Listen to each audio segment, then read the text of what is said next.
Welcome to the Taylor Family Association, where descendants of a remarkable colonial Virginia family come together to preserve the past, strengthen the present, and inspire the rising generations. My name is Deborah Tangren. I'm a board member of the Taylor Family Association, as well as the newsletter editor. Thank you for joining us today. For many of us, the story begins in the middle 1700s with Joseph Taylor, born around 1728 in Virginia, and his wife Nancy, whose surname is still unknown. They lived during a time of exploration, resilience, and change, an era that shaped the course of American history and our family story. Around 1756, Joseph moved his young family south into North Carolina, claiming a large land grant alongside two other Taylor men, Richard and Thomas, men that we believe may have been relatives. Joseph lived the remainder of his life in Edgecombe County, passing away in around 1808. As we explore our family's history, it's also important to clarify who we are not. Many Taylor families, understandably and often in good faith, once linked themselves to the family of President Zachary Taylor. For decades, this was a common assumption, especially at a time when genealogical records were scarce and difficult to verify. However, modern Y-DNA testing and extensive documentation have made the picture very clear. Our Taylor family does not match the well-documented Y-DNA signature of President Zachary Taylor's lineage.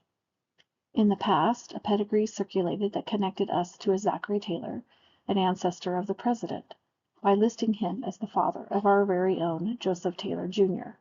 But that theory required leaving out Joseph Taylor, Sr., the man who held the Granville land grant in North Carolina, and to whom we have extensive historical ties. We have many reliable documents linking us to Joseph Taylor, Sr., and none linking us to the Zachary Taylor line. For these reasons, we believe we have fully and conclusively disproved any connection to President Zachary Taylor's family.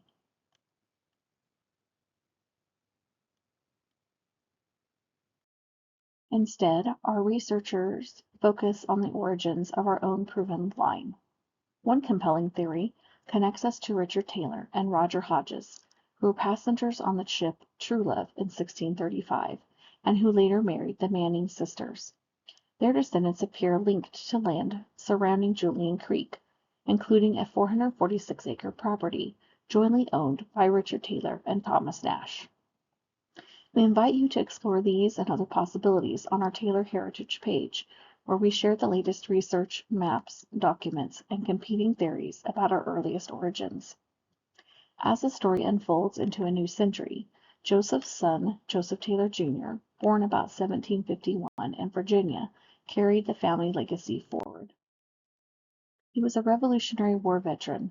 Joseph and his wife, Sarah Best, eventually left North Carolina and moved their large family, with 12 children, to Warren County, Kentucky, around 1808. Among these children were William Taylor and his wife, Elizabeth Patrick, whose descendants would later become early Latter-day Saint pioneers, crossing the plains and mountains to build new communities in the American West. They left behind many family members of Williams in Kentucky, and this is where our family continues to spread from. Today, the Taylor Family Association brings together these descendants from all walks of life, genealogists, history enthusiasts, and family members that simply want to better understand where they come from. Our mission is very simple: to provide the most accurate account of our family origins, preserve our shared heritage, and record our ongoing story for generations to come. Through collaborative research, shared documents, reunions, newsletters, and online resources, we work as a united family community, honoring our ancestors while creating meaningful connections with one another. Whether you're here to explore family history, contribute research, reconnect with relatives, or simply learn more about your heritage, welcome. You are part of the story. We invite you to join us, collaborate, and share, and preserve our treasured past. We thank you for checking in with us during this 2026 RootsTech. We hope you can join us in preserving our shared heritage. Please don't hesitate to reach out to ask any questions or to connect with us during this time.